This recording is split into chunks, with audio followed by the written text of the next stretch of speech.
All right, chemistry. So yesterday we were talking about how stoichiometry is used, and we were looking at reactions that are, I should say, stoichiometry situations that combined from one mole type to another mole type. Now, using moles is not a super successful way of doing chemistry, so usually we have to talk about things in terms of masses. So you did get a chance to watch the demonstration video that I linked in here.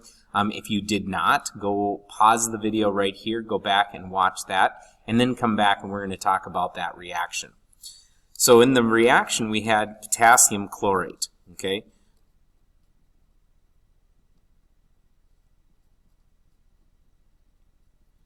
And it was going through a decomposition situation. So that was the white powder that was in the test tube. And when it reacted, it gave us some pure oxygen. And then it also gave us some leftover potassium chloride.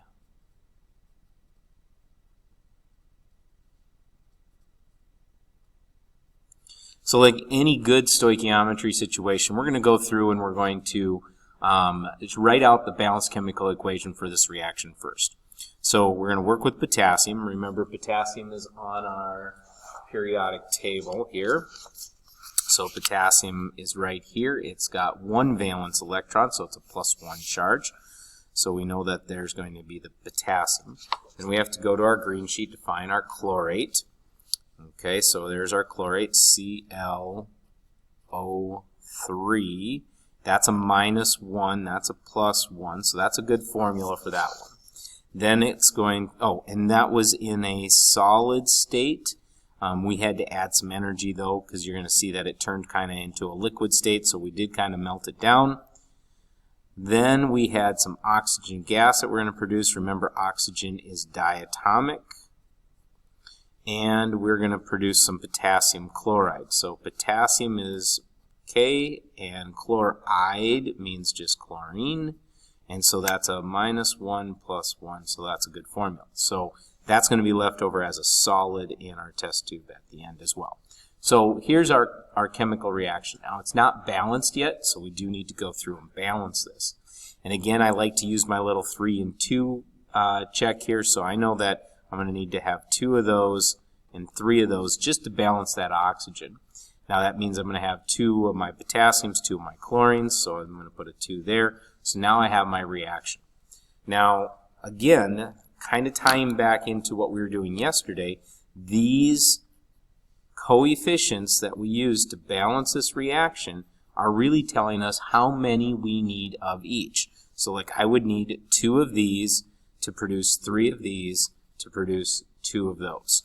Now, what we're going to do though is if I did this reaction, I'm going to probably know a quantity to start with. Like maybe I'm going to start with like 5 grams of my KClO3, and I want to figure out how many moles of my O2 will I produce. So I'm not concerned about the potassium chloride. I'm really just concerned about getting from my potassium chlorate into my oxygen.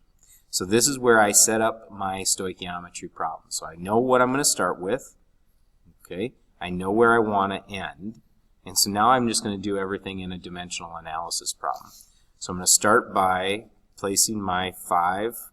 Well, I should probably put this 0, 0, so we'll have 3 significant figures. So 5 grams of KClO3. So again, units are going to be important, and it's going to be a 2-part unit. So grams formula.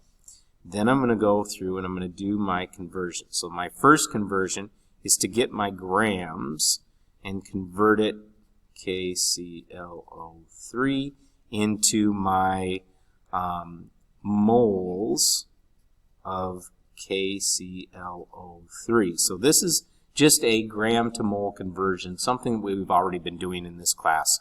So we're going to go ahead and put a 1 there, and then we're just going to figure out our molar mass here. So this is where our periodic table comes in.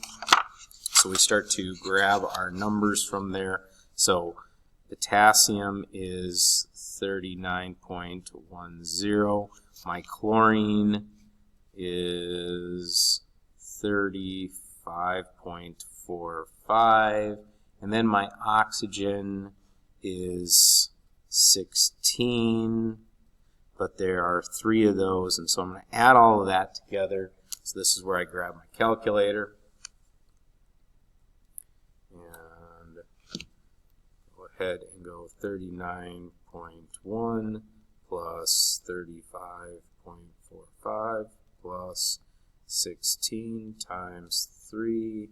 So this is going to be my 122.55 grams. So that's just getting us from grams of KClO3 into moles of KClO3.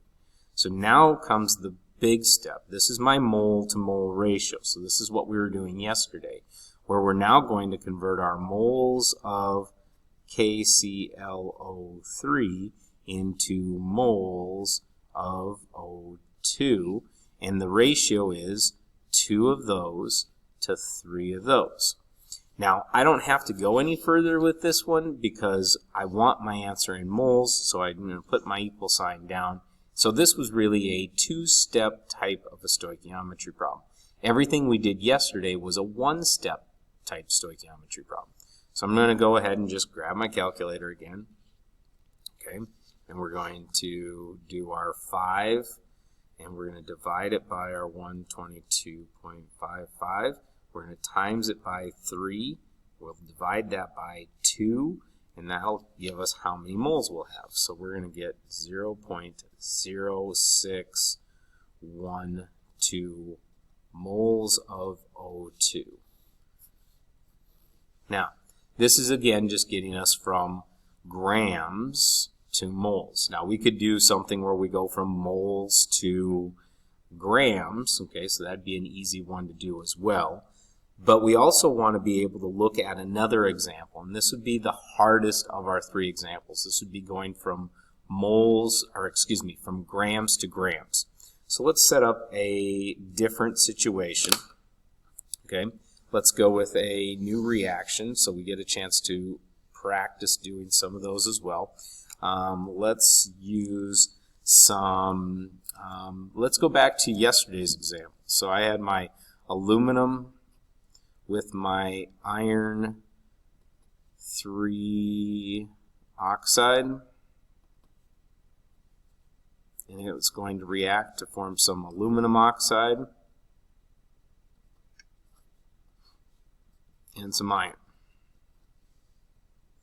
And if I remember, it was a 2 there and a 2 there, and so that should balance everything out. So I'm going to go through and I'm going to say, what happens if I actually wanted to, let's do this. I want to produce 15 grams of iron. Okay, so I want to produce this many grams of iron, but I need to then know, well, how much iron oxide am I going to have to use? So how many grams of my iron oxide am I going to have to use? So this is my stoichiometry problem where I'm starting with grams of the iron, and I'm going to go to the grams of the iron 3 oxide.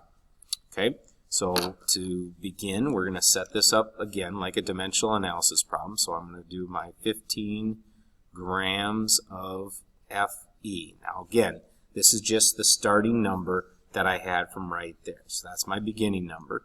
And I'm using both the gram and the label of iron, so I know that this is a 2-step problem. Okay, I'm going to set this up where I'm going to get rid of my grams of my Fe. I'm going to convert this into moles of Fe, and this is just a gram to mole conversion where we use our periodic table. So again, 1 mole of Fe is 55.85 grams, and that's our first step. Now, that gets us from grams of this to moles of this, so that we can then go into moles of the other stuff, and then we'll convert back into grams. So now comes my mole to mole step. So moles of Fe to moles of Fe2O3. And this relationship, again, comes from our balanced equation. So for every 2 of those, I'm going to need 1 of those. And then I'm going to do my last step, which is now get myself all the way back into grams. So I'm going to start with my moles of Fe2O3, convert it to grams of Fe2O3, and in 1 mole of this, so again, this is not going to the balanced equation, this is just going to my periodic table. I need to figure out my Fe. Okay, so Fe, there's 55.85, but there are 2 of them. Oxygen is 16.00, but there are 3 of them. Okay, so I'm just going to combine all of that together. Okay, here we go. So my 55.85 times 2 plus my 16 times 3 equals, this is my 159.7. So now I can go through and calculate this out. So again, I'm going to start with my 15 grams. I'm going to divide it by my 55.85. That gets me into moles of Fe.